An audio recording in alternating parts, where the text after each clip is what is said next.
you feel hungry all the time? Or do you wake up craving something sweet? Maybe you crave something sweet after a meal, even though you're not really hungry anymore. And are you getting worried that your metabolism can no longer keep up with your sugar cravings? In this video, we're going to talk about why your sugar cravings may be getting worse, or maybe it's the first time that you're developing sugar cravings since being in menopause. And we're also going to talk about what you can do that may help curb or take control of your sugar cravings. If you're new here, my name is Shirley and I'm a nutritional therapist with a 3-year diploma in nutritional therapy. And on this channel, I share videos to help you manage your menopause symptoms through your diet and lifestyle, or maybe as an added support if you're taking hormone replacement therapy or HRT. So what can we do to take better control of our sugar cravings? The first thing to do about taking control of your sugar cravings is to plan your meals out. And what's even more important, if your reaction was, what, is to keep things slow and simple, especially right at the beginning. And you can start by planning your meals either a day or two ahead. And the whole purpose of planning your meals is so that when you start feeling hungry, instead of reaching for the first thing that there is to hand, which is more than likely, because our body wants that quick sugar release, you may be reaching for something sweet. To understand why we have sugar cravings, we really need to understand how our body reacts when we have something sugary or a high carbohydrate meal. So when you're feeling low energy or you're just feeling tired, the first foods that your body will go for are foods that are high in sugar or foods that release their sugar content really easily. But unfortunately, our bodies can only handle around a teaspoon of sugar at a time. And this is where the hormone insulin comes in to manage and control our blood sugar levels. So when we eat something sugary, sweet or high in carbohydrates, insulin is released to bring our blood sugar levels back down to acceptable levels. Now, depending on the type of carbohydrate foods, how much carbohydrates you've eaten, or how sugary that food is, the faster and the higher amounts of insulin is released to bring your blood sugar levels back down to those acceptable levels.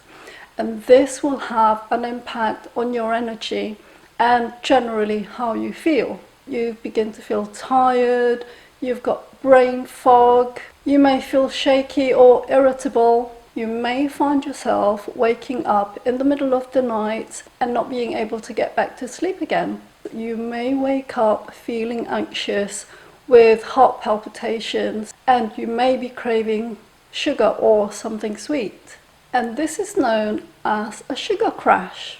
To raise your energy or calm your anxiety, you may find yourself reaching for another something sweet just to calm the reactions that your body is going through during that sugar crash. This is why you should never go shopping when you're hungry, because your brain is like on a sugar seeking mode. So you may end up buying lots of sugary or high carbohydrate foods that were never on your shopping list or that you never intended on buying. And this is how the negative cycle of sugar cravings begin if you do let your sugar cravings get out of control. Now, I know that giving in to sugar cravings may help you feel better, but giving in to your sugar cravings may create health issues further down the line. So things like insulin resistance, diabetes and cardiovascular disease. Like everything else that I mention on this channel, if you are worried about any of your symptoms, that it's really important to go and see your doctor so that he or she can check out any health issues you may have that needs further investigation. If you're getting value from the information I've shared so far, I'd love it if you hit the like button. So YouTube knows to share this video with other women who may benefit from the information I share here. And if these are the sorts of information you're looking for to help you during your menopause journey, consider subscribing and hitting the bell icon so you'll get notified when I've posted another video. So by planning your meals, for example, by replacing one snack or one meal with something healthier, you'll be able to control your sugar cravings in the long term. You can snack on a handful of nuts, some berries, and berries are really great alternatives if you are craving something sweet. Berries have lower amounts of sugar and you still get that satisfying sugary taste in your mouth. Or you can snack on a pot of yogurt and you can put those nuts and seeds in the yogurt. You can snack on slices of cheese on cucumber or apple with a nut butter. For your main meals, especially your evening meals, it's really important to have something either prepared, so all you need to do is heat up, or find foods that are fast and easy to prepare, so you're not having to wait hungry and you end up reaching for a biscuit maybe. Also, try and make your lunches from home so it's ready when you have your lunch break. But if you have no alternative but to go to the shops and buy your lunch, go for healthier options that have a source of protein, maybe also with cruciferous vegetables, nuts and seeds, because they will help keep your blood sugar levels stable, as well as provide all the other nutrients such as fiber, healthy fats and compounds that support you through menopause. If you find that you're getting really hungry before lunchtime or before your dinner is ready, have a glass of water, and maybe that will be enough to keep your hunger at bay, because sometimes our feelings of hunger is actually our body telling us that we need more water. So by having water, you may find that your hunger is satisfied and you won't need that sweet snack before your meal is ready. If you really can't wait, have a handful of nuts or find some sort of distraction until your food is ready. That's why I actually like having lots of fish, namely because it's easy and quick to cook and I don't have to wait so long for my dinner to be ready. Now, if you have no alternatives but to have ready meals, instead of having rice, pasta or potato, have lots of vegetables instead of the high carbohydrate foods that 2 hours later may make you feel tired and hungry again. The second way to reduce your sugar cravings is to cut back on processed foods. Now, from perimenopause onwards, our body will be going through the hormonal, physical, emotional and other changes. Lower female hormones affect most, if not all, our body processes. And this includes the hormones that controls our hunger and satiety. In order to support your body through these changes, you need to eat the foods that provide the vitamins, minerals and other nutrients that you need through the changes that's going on in your body during menopause. If you're relying a lot on processed foods or sugary foods, your body may be deficient in the nutrients that you need during menopause. What your body will try to do is get you to eat lots and lots of food so that it can try and get all the nutrients that it's needing through the changes that's happening from perimenopause, during menopause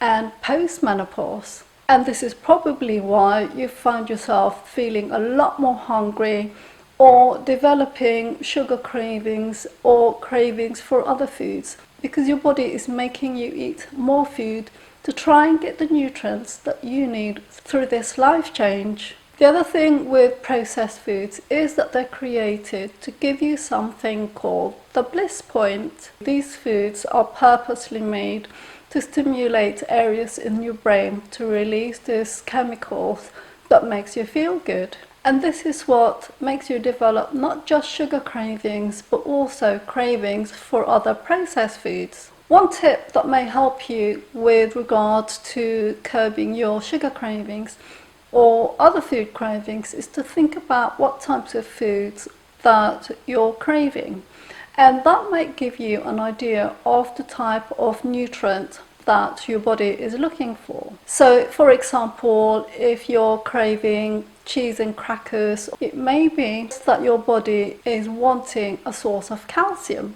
So by adding more dark leafy vegetables, canned salmon or sardines, or beans and lentils, you may be providing your body with the healthier options of calcium, and you may find that your cravings for cheese will calm down. So what should you be eating as alternatives to the processed foods that you may be currently eating? What I'll do is I will put a link in the card above to share a video where I show 4 essential foods to add in your menopause diet that not only may help you with your menopause symptoms, but they will give you an idea of the types of foods that you can replace the processed foods that you may currently be eating. And hopefully that will be a starting place when it comes to beginning to control your sugar cravings.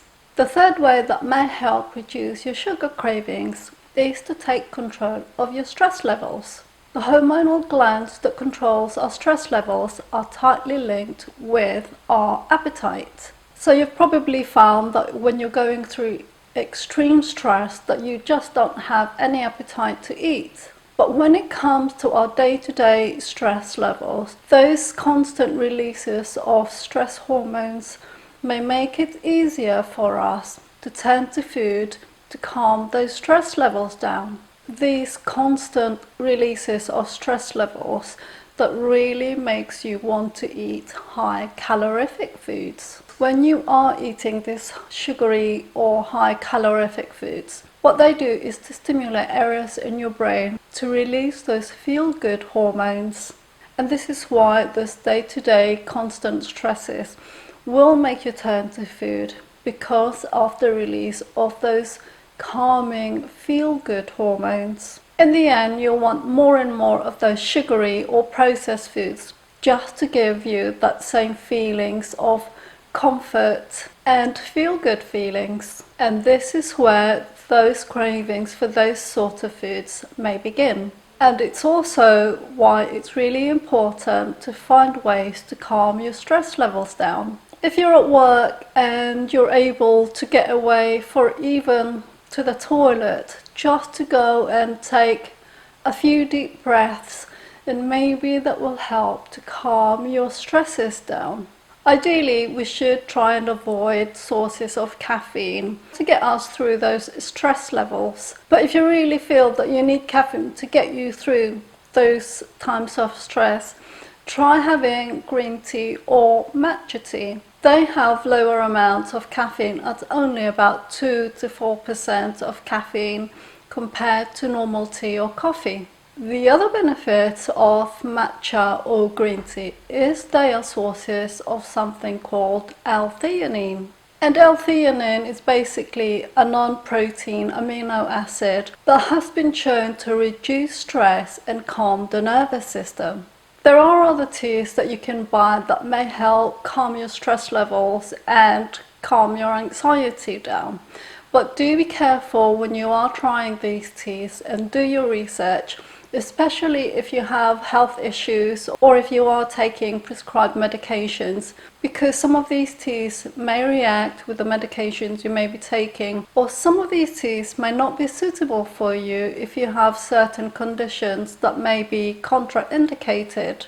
Other ways to calm your stress levels down may be going for a walk, journaling, yoga, meditation. One of the best exercises to do that may help curb your sugar cravings is to work out with weights and build muscle. As we age, we naturally lose muscle mass, and this may be speeded up by lower female hormones. And when we start losing muscle, we have less ability to control our blood sugar levels. Building more muscle, you may be able to better control your blood sugar levels, which may mean that you have better control over your sugar cravings. Now, I was going to put this first on the list on ways that may help curb your sugar cravings. When it comes to intuitive eating, this is basically noticing the hunger signals that you may be getting. Are you really hungry? Maybe you just need to have a glass of water. Or maybe you're already full and you don't need to finish that meal in front of you,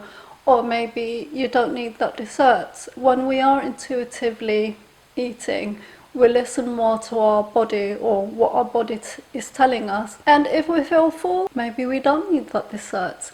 And that may go a long way to helping you calm and take control of your sweet cravings. Intuitive eating is also another way of noticing whether you are really hungry and needing food, or you're eating to fill an emotional gap.